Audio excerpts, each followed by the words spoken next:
What is happening, y'all? Welcome back to the Media Goose channel. It is I, the Media Goose, ya boy Ryan, and the goose is loose, baby. I am here today to bring you the fourth installment of my MCU review. We have landed at one of my favorites, Thor. Now, obviously, you know I'm an actor, but what you might not know is that I'm a Shakespearean actor. I love Shakespeare. Some actors hate Shakespeare, they hate the language, they feel like it's long and plodding. I absolutely love Shakespeare. From when we started reading Shakespeare in high school, I was hooked immediately. Anytime in English class we were reading, I was often a person reading for like the lead characters. I just so loved the language, the way as a performer there is more responsibility than just using auditory communication. The Shakespearean text is so dense and layered with symbolism and things that represent other things that you have to engage an audience with more than just, like I said, the auditory medium. You have to physicalize. You have to color certain words differently than others to give them the right attention. Everything about the challenges of Shakespeare I love. And this movie just feels like a Shakespearean play, like a royal family drama playing out for everybody to see. So much of the staging of scenes and the blocking of scenes, like on the Bifrost or in Odin's chamber, or underneath the throne room where the weapons chamber is. All of those scenes really feel like they could have been staged on like for a play, and I just loved it. I'm going to start with Chris Hemsworth, Thor.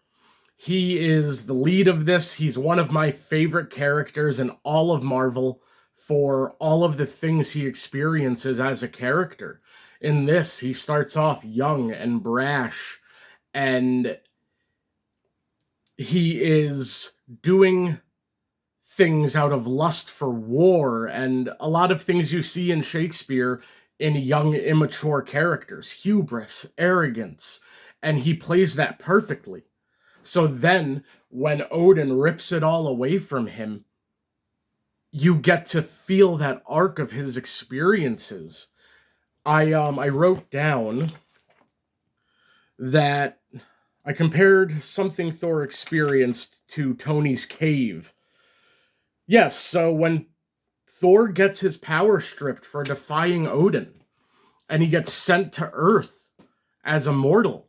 This is like when Tony was in that cave. This is your time to discover who you really are, to become worthy of all of the things that you desire. You need to see past your ego and your lust of war and battle and the desire of that kind of glory. Even Laufey, the king of the frost giants, says he came here for war and we shall give it to him. Because nobody wants war besides Thor in this whole movie.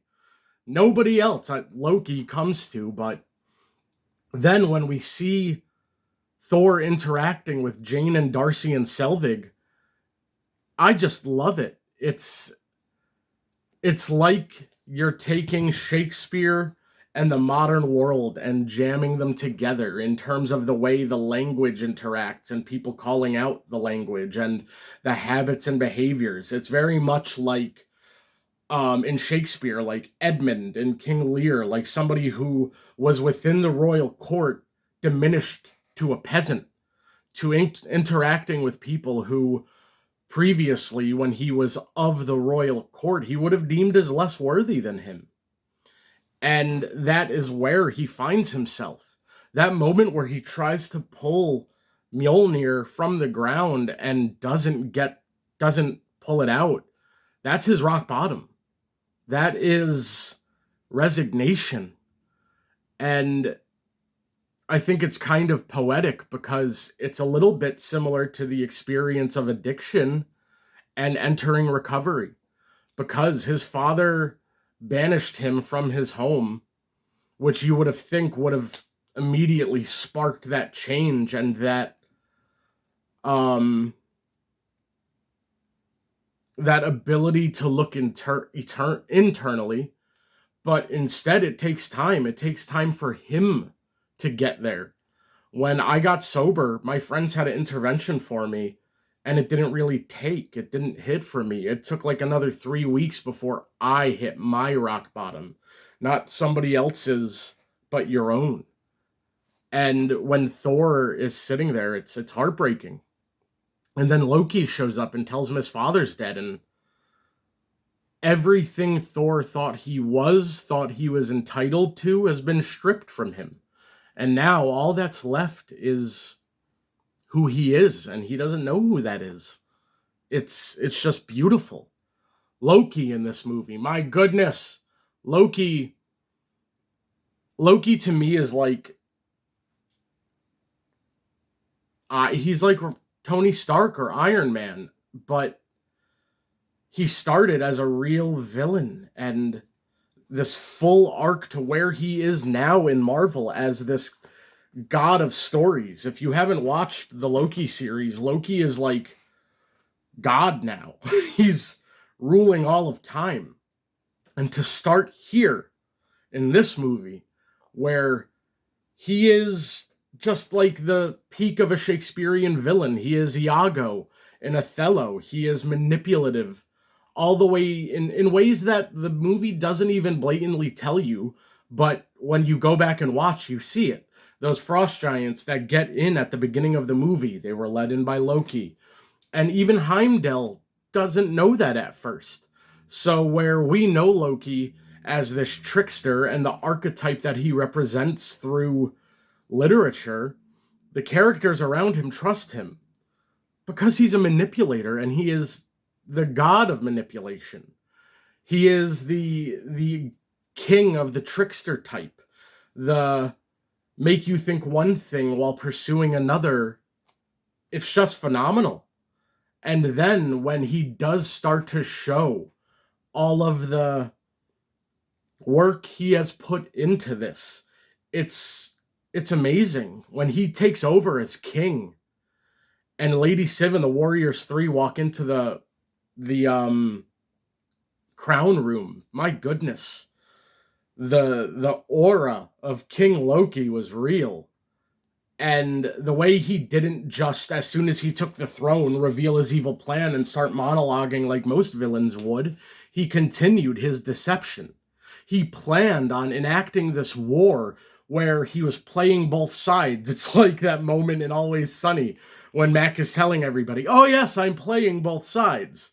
Well, Loki's not an idiot, so he didn't do that, and he continued the deception and the manipulation so that he could stage a war that he could then win. Gee, I wonder if there are any modern ties to that kind of theme. So those are your two leads of this movie, and I think they both, in terms of the performances and the writing, are excellently executed. And Anthony Hopkins as Odin, oh my goodness. I almost wish there was more. The first half hour is when he's most prominent, and it's incredible. It's Anthony Hopkins. He's one of the greatest actors to ever live. He's Hannibal Lecter. He won Best Actor despite having 12 minutes in Silence of the Lambs on screen. Anthony Hopkins is, as I said, he's one of the greatest to ever do it. And the regal nature he brings to Odin, the feeling is just palpable. And Kenneth Branagh as the director, my goodness. The Shakespearean feeling of all of this just wrapped me up. I've got Measure for Measure, The Tempest, Hamlet, and the No Fear Shakespeare translation of The Tempest. That's when they basically rewrite everything in just modern writing so that normal people can understand. I don't need that, but I got it the first time I did The Tempest in 2015. I just so love Shakespeare and everything that Kenneth Branagh brought to this. He is a Shakespearean actor. He played Hamlet in the 90s and is the version of Hamlet that I related to. And he is just, my goodness, he brings on so many levels the reverence of Shakespeare. He himself as this incredible Shakespearean actor, the formal language, the the look of Asgard, everything about it, I just so thoroughly loved. I was kind of expecting to come back and watch this movie and be like, yeah, it's an old MCU movie, you know, it doesn't hold up, but this does. And I really, really love the interactions between Jane and Thor. Oh, it was so heartwarming, and the vulnerability it brings out of Thor. I love all of their interactions. Their chemistry is just, I can't help but smile thinking about some of their scenes together when they're driving to Mjolnir's crash site and it's their first time really alone, unperceived by others, and allowed to just be two vulnerable people together. It was beautiful. Natalie Portman as Jane does such an excellent job. The love interest can be a hard role to play, but Jane was not a damsel at any point. Jane was at the top of her field when S.H.I.E.L.D. shows up and takes everything she's ever worked on and worked for. She's almost on a similar path to Thor, where everything gets stripped away from her.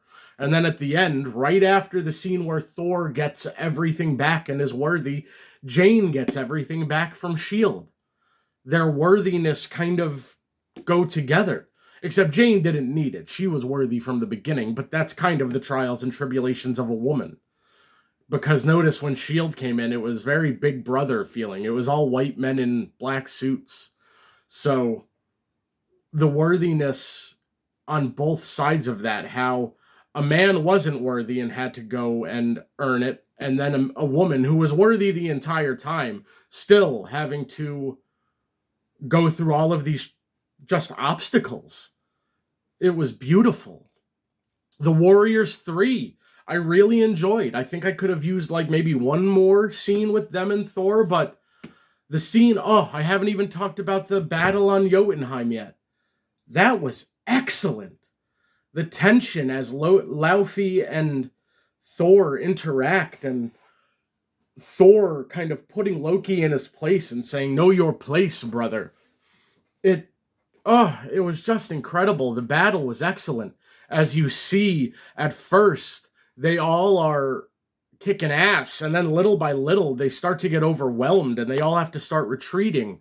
But Thor is this unstoppable force, and that battle scene was just awesome. I so enjoyed it. The lighting was excellent. The blue Jotunheim felt like hell if it were cold. I've said before, I've theorized hell is cold, not heat. And Jotunheim is the reflection of that. The shadows, the blue, the hues of blue over everything, the light blue and the ice and the dark navy. Oh, it was gorgeous. I really loved this movie. So much more than I expected to.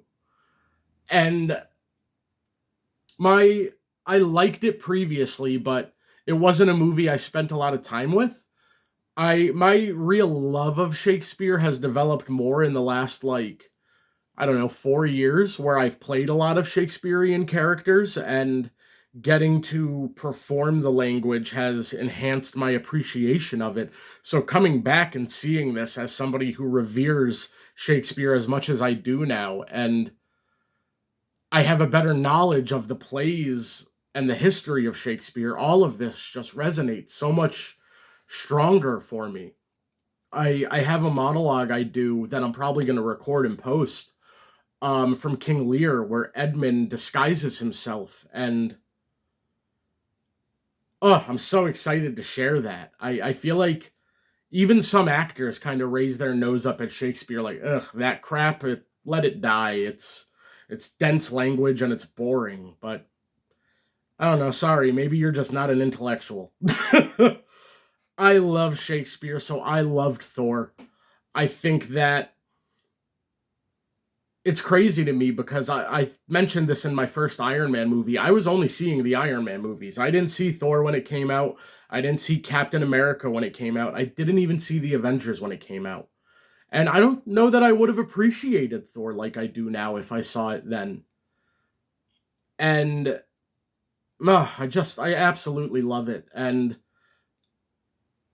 I don't want people to think I'm being too fluffy and positive about my movie reviews. I'm giving these movies love because they're good. Thor 2 is a pile of dog shit. And they really move away from all of the Shakespearean sensibilities that Kenneth Branagh brought to this.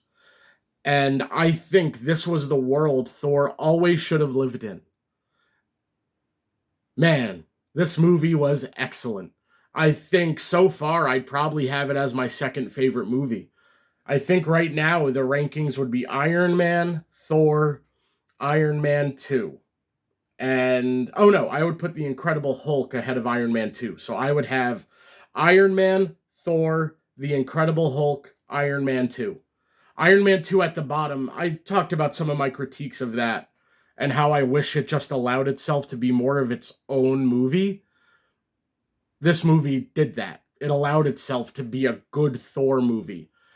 And it was an origin story. So origin stories are often afforded that more so than sequels. Sequels go to a place of, we need to reach more demographics. We need to do things differently.